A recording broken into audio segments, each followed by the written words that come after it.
मैं एक एयरपोर्ट पे गया माननीय चेयरमैन जी, तो मुझे एक आदमी आया, उसने गुलदस्ता दिया, मेरा स्वागत किया, अभिनंदन है आपका। मैंने कहा भैया आप कौन हो, मेरा अभिनंदन क्यों कर रहे? बोले जी हम अडानी जी की तरफ से आपका स्वागत कर रहे। मैंने कहा भैया आप मेरा स्वागत क्यों कर रहे हो? बोले जी अब ये एयरपोर्ट हमारा है, अब हमें इसके मालिक हैं, 50 साल के लिए हमने ले लिया है। तो मैंने कहा यार चलो ठीक है, आपने ले लिया, आपका धन्यवाद। मैं जहाज में चला गया, जहाज में गया, वहां फिर मुझे बुक्के मिला। वो कहते जी आपका स्वागत है, हम कंपनी की तरफ से कर रहे। मैंने कहा यार इंडियन एयरलाइन का जहाज है, आप क्या कर रहे हो, आप कौन हो? बोले जी ये जहाज अब हमारी कंपनी का है, ये मोदी जी ने हमें बेच दिया है।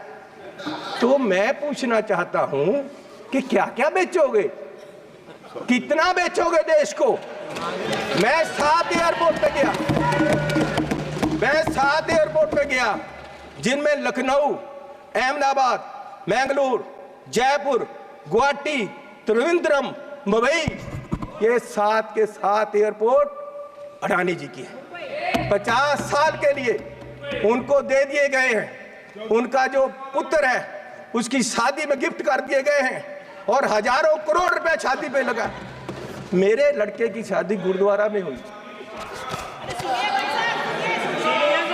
सुनो सुनो सुनो माननीय चेयरमैन जी, मेरे लड़के की शादी गुरुद्वारे में हुई। आज तक पुलिस पूछ रही है कि लंगर में क्या क्या पका था, दाल कितनी लगी थी, और जो लंगर बनाने वाला उसको कितने पैसे दिए गए।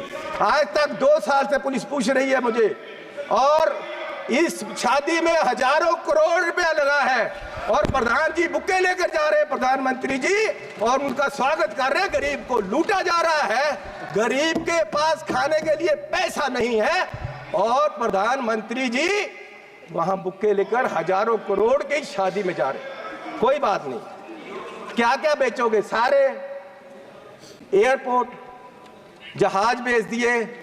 आप देश की संपत्ति के कस्टोडियन हो, मालिक नहीं हो। आप इसको बेचने की गलती मत करो, देश बर्बाद करने की मत करो। आप अपने आप को स्टेट्समैन बोलते हो, आप अपने आप को देश के बहुत बड़े खैर ख्वाह बोलते हो, और देश को बेच रहे हो। गरीब आदमी कहां जाएगा एक दिन? प्रधान सेवक जो हार समझकर पहना था गला अपना सजाने को, वो नाग बनकर बैठे हैं गला काट खाने को। माननीय चेयरमैन जी, ईस्ट इंडिया कंपनी आई, उन्होंने पहले व्यापार पे कब्जा किया, ईस्ट इंडिया कंपनी ने, और व्यापार के माध्यम से देश की सतह पे कब्जा कर लिया। इनमें और अंग्रेजों में कोई फर्क नहीं, सिर्फ कलर का फर्क है। ये भी पहले सतह पे काबज हुए, और फिर सतह के माध्यम से आज ये देश की राजनीति के माध्यम से पूरे देश के व्यापार पे अपने आदमियों का कब्जा करा रहे हैं। और मोदी जी उस समय बोले थे 14 में, जब सरकार बनी नहीं थी, डॉलर की कीमत ज्यादा होने से जो रुपया गिरा, उसके बारे में मोदी जी ने उस समय बोला था क्या कारण है कि देश का रुपया पतला होता जा रहा है, ये जवाब देना होगा आपको। देश जवाब मांग रहा है, समझ नहीं आ रहा प्रधानमंत्री जी गिर रहे हैं या रुपया गिर रहा है। कभी कभी तो लगता है कि रुपए की और सरकार के बीच कंपटीशन चल रहा है, कि सरकार ज्यादा गिर रही है या रुपया ज्यादा गिर रहा है। और मोदी जी ने कहा था जिस देश का रुपया कमजोर होता है, उस देश की सरकार कमजोर होती है, उस देश का प्रधानमंत्री कमजोर होता है। मैं आज कहता हूं कि आज देश का रुपया कमजोर हो रहा है, आज देश की इकोनॉमी डूब रही है। क्या देश का रुपया कमजोर हो रहा है या प्रधानमंत्री जी कमजोर हो गए हैं या देश की सरकार कमजोर हो रही है।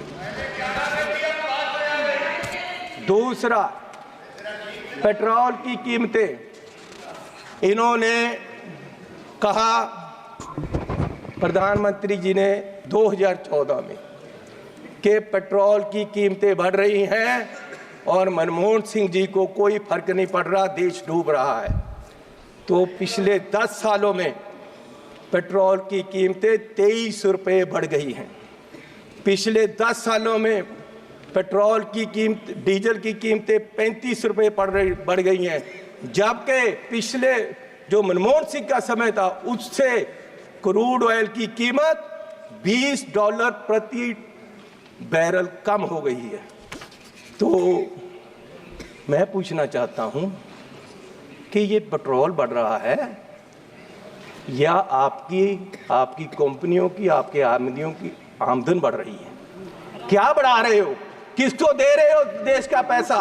कहां जा रहा है पैसा? गरीब लूटा जा रहा है। माननीय चेयरमैन जी, आप गाड़ी फुल कराने जाओ, 50 लीटर तेल डलवाओ, 2000 रुपया सरकार को चला जाता है।